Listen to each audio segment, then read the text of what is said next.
आज से हमारे विद्यालय का नियमित रूप से आने वाले जो छात्र हैं या जो कुल मिला के इंटरमीडिएट में पढ़ते हैं, उनके लिए ये हमारा आखिरी दिन होगा। इसके बाद आपको बोर्ड परीक्षाएं देना तो आना ही है, ठीक है ना। वैसे ये मान लीजिए कि आपके लिए किसी भी प्रकार की, क्योंकि जहां जिसने आधार बनाया है, मैं ये मानता हूं कि एकेडमिक जो शिक्षा है वो आधार की ही है, बेसिक शिक्षा ही है। तो जिसने आधार बनाया है तो उस कहीं ना कहीं उसकी ये जिम्मेदारी रहती है कि ऊपर का भी मकान मजबूत ही रहे। तो अगर आप शैक्षणिक रूप से कोई किसी प्रकार की मदद कभी भी आप विद्यालय से लेना चाहेंगे तो वो आपको मिलती रहेगी। तो आप अपने आप को विद्यालय से कभी अलग मत मानिए कि नहीं हम विद्यालय से आज से चले गए तो मतलब हम विद्यालय से अलग हो गए। हमारा विद्यालय से किसी प्रकार का कोई वास्ता ही नहीं है, ठीक है ना। आप कुल मिला के अगर मैं सीधी सीधी बात कहूं तो आप हमारे विद्यालय के लिए पेड़ों के पत्ते की समान नहीं है कि सीजन बदलने पर गिर जाते हैं और उसके बाद उनको कहीं कूड़े के ढेर में समेट कर एक तरफ फेंक दिया जाता है, बल्कि आप हमारे इस विद्यालय रूपी वृक्ष के फल हैं, जो चाहे जैसे हो किसी न किसी प्रकार से मानव समाज के लिए कल्याणकारी ही होगा। अगर उसको सुरक्षित रखा जाए तो वो कल्याणकारी ही होगा। तो आप भी अगर सुरक्षित रहेंगे, आप हर मामले में जानकार रहेंगे, तो निश्चित रूप से आप भी कहीं ना कहीं इस समाज में अभूतपूर्व योगदान देंगे। तो कहीं ना कहीं और सबसे महत्वपूर्ण बात ये होती है कि जो जैसे हमारा पौधा होता है उससे जो फल निकलता है तो उसी से आगे की संतति भी उत्पन्न होती है। तो जो आगे की संतति उत्पन्न होती है वो भी कहीं ना कहीं वही लक्षण दिखाती है जो पहले पौधे में होते हैं। तो आप लोग आगे आने वाले समय में जैसे व्यवहार करेंगे, जैसे आपके आचार विचार और आचरण होंगे, कहीं ना कहीं उसमें एक विद्यालय की छवि दिखेगी। तो कोई भी अध्यापक या विद्यालय का कोई भी कर्मचारी ये नहीं चाहेगा कि जो उसके पेड़ से बना हुआ फल है वो बेकार निकले। तो इस बात को आप लोग ध्यान रखेंगे, ठीक है ना। बाकी आप लोग जानते हैं कि समय बहुत हो चुका है, तो मैं बुलाना चाहूंगा हमारे सीनियर अध्यापक आदरणीय अरविंद कुमार जी को। वो आएंगे, अपने हिसाब से आपको कुछ टिप्स देंगे, आप उनको बड़े ध्यान से सुनिए।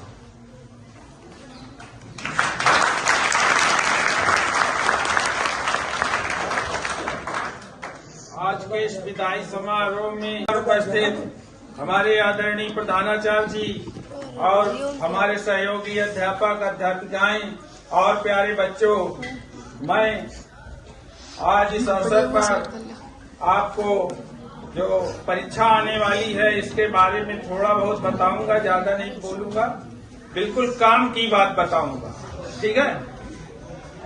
देखिए, अब आपका यहाँ विदाई समारोह के बाद आगे का सोचना है कि आपको सबसे पहले अपना प्रवेश पत्र जो है प्राप्त करना चाहिए। क्या करना है?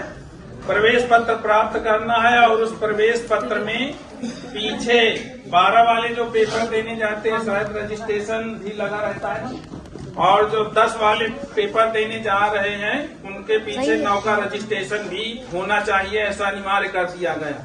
तो आप अपने अपने प्रवेश पत्र में ये चीज जरूर देख लें।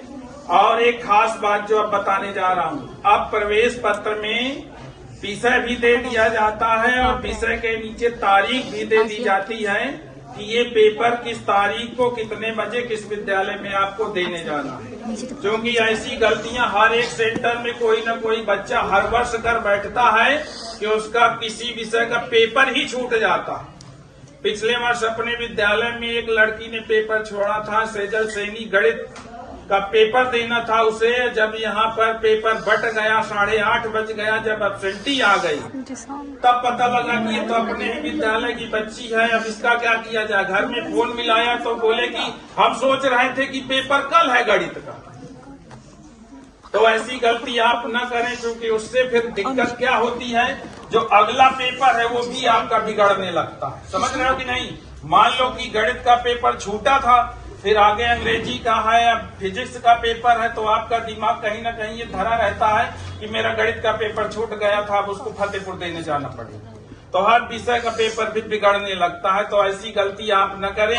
अपने घर वालों को भी इस बात से अवगत करा दें कि फला फला तारीख को मेरे पेपर हैं, ताकि आप अगर सोए हुए हो या ध्यान से हट जाए तो घर वाले बता दे कि नहीं आज तो तेरा पेपर है, क्या कर रहा है। कम से कम समय से तो पहुंच जाए विद्यालय। हड़बड़ी में कोई काम बिगड़ता ही है, सही से अच्छे से होता ही नहीं। जितनी भी पिछले पेपर माता जी के आगे जो है कि पूजा पाठ में लग जाइए कि अब तक तो बुद्धि भ्रष्ट रही, परीक्षा हाल में न भ्रष्ट करना, बस काम हो जाएगा। समझ गए ना। कोई कितना भी पढ़ा लिखा व्यक्ति हो, अगर ऐन मौके पर गड़बड़ हो गया उसका दिमाग, तो काम सब गड़बड़ हो गया। पता लगे कि विकल्प रखने थे 20, अब पूरा क्रम ही गड़बड़ कर डाला, 0 नंबर हो गया। हाई स्कूल वाले अभी तक भी और गड़बड़ी करते हैं। जो OMR सीट की नीचे वाली सीट होती है, जिसमें क्रमांक लिखना होता है, A का C, B का D, तो ऊपर तो गोला सही काला कर देते हैं, नीचे पूरी सीट खाली छोड़ देते हैं। ऐसा नहीं करना है आप लोगों को। वो सीट काट दी जाती है, वो सीट बाई हैंड जचती है और वो कंप्यूटर से जचती है, तो दोनों में सेम काला करना है आपको। और आपको व्हाइटनर का प्रयोग वहां पर नहीं करना है। इसका व्हाइटनर का प्रयोग अगर करोगे तो उसको सरकार नकल मानती है कि ये पहले दूसरा विकल्प किए था, व्हाइटनर लगा के तीसरा कर रहा है। समझ गए ना। तो आप जो सही विकल्प है उसी को भी करिए, और टाइम का विशेष ख्याल रखिए सभी पेपरों में। अभी जो प्री बोर्ड के एग्जाम हुए थे उसमें कई प्रश्न बच्चों ने छोड़ दिया, कहा टाइम कम पड़ गया था। मैंने कहा टाइम कैसे कम पड़ गया, जब मैंने बताया था कि बोले 20 मिनट में काले करने हैं, 10 मिनट में नक्शा भरना है, 30 मिनट हो गया। 4-4 नंबर वाले सामाजिक विषय में 15-15 मिनट सब में लिखना है। क्या लिखते हो, ये तो भगवान मालिक है, न जांचने वाला पढ़ पाता है। समझ गए कि नहीं। और जो 6-6 नंबर वाले वो 4 क्वेश्चन है, उनको 25-33 मिनट लिखना है, पूरा टाइम हो जाएगा। ऐसे में आपका क्वेश्चन छूटता नहीं है। होता ये दिक्कत है कि किसी बच्चे को अगर क्वेश्चन अच्छा आता हुआ तो उसी को लिखता रहता है, बाकी जो बाद में है उसको छोड़ देता है। उसकी लिमिट होती है भाई। आपको टाइम कम वालों ने, इंटर वाले तो एक बार हाई स्कूल का पेपर दे चुके हैं, उनको इस बात का अनुभव है कि क्या क्या होता है सेंटरों में। और जो यहाँ दिए थे बच्चे पेपर, जो लड़कियां, तो उनको फिर हाई स्कूल वालों को यही रहना है, तो यहाँ तो ज्यादा दिक्कत नहीं होती है। बाहरी विद्यालयों में जब नए नए आप जाते हैं तो प्रवेश पत्र में जिस विद्यालय में आपका सेंटर है, तो कम से कम विद्यालय के अंदर न जा पाओ तो विद्यालय का गेट जरूर देखाना कि इसी विद्यालय में फला तारीख से मेरे पेपर है, जो पता लगे कि जाना है देर नहीं हो जाओ अनुपुर। ऐसा भी न करना कि प्रवेश पत्र लेके घर में रख लिए और पता लगा 8 दिन में चूहा ही ले गया। एक छात्र के साथ ऐसा हो चुका है।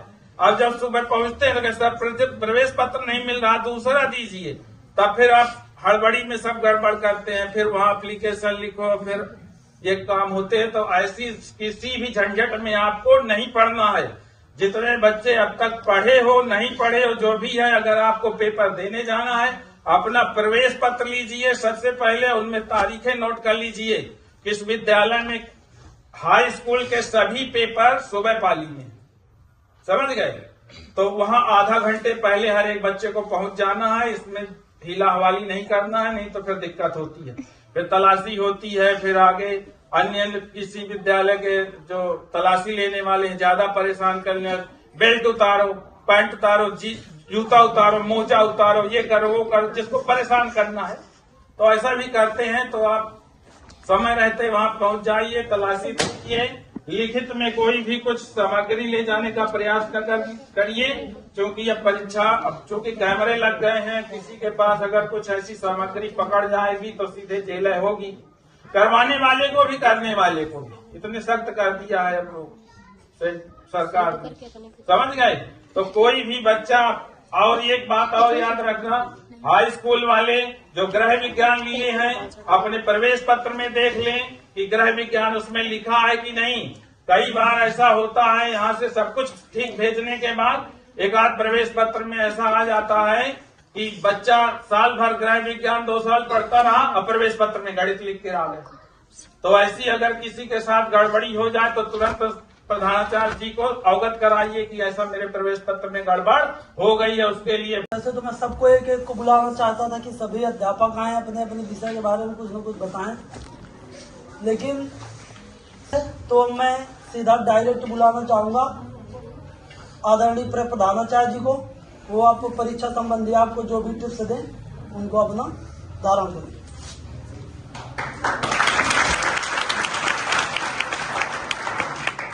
देखिए, आपने बताना क्या, कक्षा 12 वालों को उन्होंने तो 10 के पेपर दिए ही थे। सबको अभी तक जितना जो कुछ पढ़ना है, अब नया मत पढ़िए। जितना पढ़ लिया आप बहुत कुछ है, नया तो आप पढ़ नहीं पाएंगे अब तक। ठीक, पेपर बहुत आराम से देने जाइए। यूनिफॉर्म का बहुत विशेष ध्यान रखो, जो सर जी ने बताया है, और तुम सब कुछ नहीं बताएंगे, लेकिन यूनिफॉर्म का विशेष ध्यान रखो। आप जब कहीं जाएंगे तो आपकी यूनिफॉर्म से ही पता चलता है कि आप किस विद्यालय के छात्र या छात्रा हैं। लड़कों को केवल पेपर देने जाना है, छात्राओं को तो यही रहना है, लेकिन छात्राएं भी यूनिफॉर्म में ही आए। छात्र का तो पता नहीं वो कैसे जाएंगे कैसे नहीं, लेकिन हम ये चाहेंगे कि सभी लोग अपनी यूनिफॉर्म में जाएं, जिससे कम से कम सबको पता चले कि नहीं आप विद्यालय से, किस विद्यालय से आए, आप अनुशासन में हैं या नहीं। अनुशासन बहुत मायने रखता है आपको, अभी भी और जीवन में आगे भी। अगर आप अनुशासन बना करके रखेंगे तो आप अपने जीवन में बहुत आगे तक जाएंगे। अभी एक छात्र नीचे आया था, सुमंगल नाम उसका, चांदपुर का है, बहुत गरीब घर से है, मान लीजिए पढ़ने में बहुत अव्वल रहा। उसने शायद कोविड में पास किया था, कोविड के पेपर नहीं, कोविड के समय पढ़ा था और इंटर का पेपर नहीं दिए थे। मतलब कोविड में तो बिना इंटर के पेपर दिए पास कर दिए गए थे बच्चे। तो सब लोग यही कहते थे कि पता नहीं क्या पढ़ा कि ना पढ़ा, क्या है क्या नहीं। और हाई स्कूल में शायद 2nd डिवीजन था, शायद, हमको क्लियर नहीं याद है। तो उसने इतनी मेहनत की, अभी 2-3 एग्जामों में सक्सेस भी हुआ, लेकिन फाइनली सिलेक्शन नहीं हुआ। अभी हम लोग 10-15 दिन पहले हमको पता चला था, और आज आया भी, अभी गया 15 तारीख उसकी नेवी में ज्वाइनिंग है। तो उसने मतलब ऐसे पढ़ा, आप उसको देखेंगे कि हम लोगों ने तो महसूस किया, हम लोग गए उसके घर में, बहुत बार गए। उसने बहुत अनुशासन से बहुत मेहनत की। वो 2 साल यहाँ स्कूल पढ़ने आया होगा, कभी अनुशासनहीनता नहीं की उसने। यही सब चीजें बहुत मायने रखती हैं कि आप अनुशासन में हैं या नहीं। अगर आप अनुशासन में हैं तो आप निश्चित तौर पर कुछ ना कुछ कर लेंगे। और मैं पिछली बार भी बताया कि पढ़ाई का मतलब सिर्फ और सिर्फ नौकरी नहीं होती है, कि आप लोग इस उद्देश्य से पढ़ें। और मैं सबको ये चीज बताता हूं कि केवल और केवल पढ़ाई का मतलब नौकरी नहीं है कि आप बस पढ़ते रहो कि हमको नौकरी मिल जाए, ये मिल जाए। अच्छी बात है, अगर आप क्या जो नहीं पढ़े हैं तो क्या वो उनका जीवन यापन नहीं चल रहा है, चल रहा है ना। तो पढ़ाई का और अनुशासन का बहुत महत्व है। अगर आप पढ़ाई अनुशासन से करेंगे तो आप जरूर सक्सेस होंगे। आपको कैसे पढ़ना है, क्या पढ़ना है, इन सब चीजों का बहुत विशेष ध्यान दें। अगर आप कहीं जाते हैं तो सबसे पहले आपके माता पिता का नाम आता है। अगर आपने कुछ अच्छा कर लिया, अगर जिले में किसी का नाम आ गया, या आगे भविष्य में कोई बहुत अच्छी नौकरी या कुछ बहुत अच्छा कर लिया, तो सबसे पहले तो छात्र के माता या पिता का नाम आता है। उसके बाद गुरुजनों का नंबर आता है कि हाँ भाई आपने किससे शिक्षा ली थी, किसने क्या आपको पढ़ाया था कभी। तो जीवन में आप कक्षा 1 से लेकर के अभी आगे तक सैकड़ों टीचर पढ़ाएंगे। पता नहीं किस एक टीचर का या 2 टीचर का आपको नाम याद रहे। तो कोई बहुत याद नहीं रखता है शिक्षकों को। एक दो शिक्षकों को याद रखे तो याद रखे, सैकड़ों टीचर पढ़ा करके आप जब अपने जीवन पर पहुंचेंगे तो सैकड़ों टीचर आपको पढ़ा चुके होंगे उस समय तक। तो किसी दो चार को याद रहता है बस। तो मैं ये चाहूंगा कि कभी कोई मिले तो उसका सम्मान जरूर कीजिए आप। जिस प्रकार आप जिंदगी भर अपने माता पिता का सम्मान करते हैं, मुझे तो नहीं लगता कोई नहीं करता होगा या आगे भविष्य में नहीं करेगा। आज कल की सबसे ज्यादा समस्या इसी बात की है कि आप किसका सम्मान करते हैं, किसका नहीं करते हैं, क्या भला बुरा कहते हैं, क्या नहीं। कोई भी अगर अध्यापक है वो छोटा है बड़ा है, अगर वो स्कूल में है तो वो अध्यापक ही है, चाहे वो कक्षा 1 वालों को पढ़ाए चाहे कक्षा 12 वालों को पढ़ाए। आपकी नजरों में वो अध्यापक ही होना चाहिए। ये नहीं कि मैं पहुंचा क्लास में तो हाँ प्रिंसिपल सर आएगा तो ठीक है रिस्पेक्ट। अगर कोई पता चला छोटी क्लास का टीचर गया और उसने आपसे कह दिया कि नहीं बैठ जाइए या शांत रहिए, जैसे बसों में जाते हैं तो बड़ी समस्याएं रहती हैं कि नहीं बड़े बच्चे सुनते ही नहीं। तो ये कहीं ना कहीं अनुशासन ही है। अगर वो अध्यापक कुछ कह रहा है तो आपके अच्छे के लिए ही कह रहा होगा। तो अनुशासन बना करके रखिए। अभी आपको एग्जाम भी देना है और कोई विदाई का मतलब ये नहीं है कि आप बिल्कुल जिंदगी भर से चले जाएं। ठीक है ना, आप लोग आपस में मिलेंगे, जरूरत हुई तो हम लोगों से भी मिलेंगे। अगर आप लोगों को जरूरत इंटर के बाद पड़ी कुछ ऐसी तो आप लोग मिलने आएंगे, नहीं तो कोई जरूरत नहीं है आप लोगों को। हम लोगों को तो जरूरत बनी रहेगी। आई जब आप ही में से कोई अच्छा काम करेगा और कभी बताया कि नहीं हम कृषक इंटर कॉलेज से पढ़े थे, तभी हम लोगों को नाम दिया जाएगा कौन कौन अध्यापक पढ़ा रहा था उस समय आपको।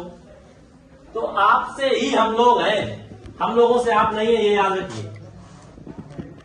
अगर आप लोग कुछ अच्छा करेंगे जीवन में तो कहीं ना कहीं हम लोगों का नाम होगा और हम लोग ये उम्मीद करते हैं कि आप अपने जीवन में बहुत ऊपर तक जाए, सबको जो कुछ आपने सोचा है वो प्राप्त हो।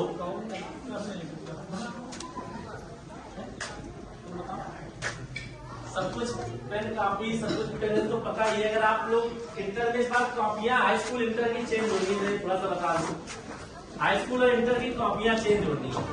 अगर आप विद्यालय आते रहे तो हम लोगों की बोर्ड कॉपियां अगर 1-2 दिनों में आ जाती है तो आप लोगों को कॉपियां का एक आध नमूना दिखा दिया जाएगा कैसे। जैसे आप लोग इस बार अपने रजिस्टरों में लिखते हैं 4 पेज में, कॉपियां इस बार ऐसे ही आनी है। ये एक बहुत बड़ा बदलाव होगा। जब से शायद एग्जाम हुए तो पहली बार ये बदलाव है। अगर आप लोग स्कूल आएंगे और अगर कॉपियां 1-2 दिनों में आ गई तो आप लोगों को दिखा दी जाएगी, बता दी जाएगी कि देखो ये कॉपियां हैं। ठीक है ना।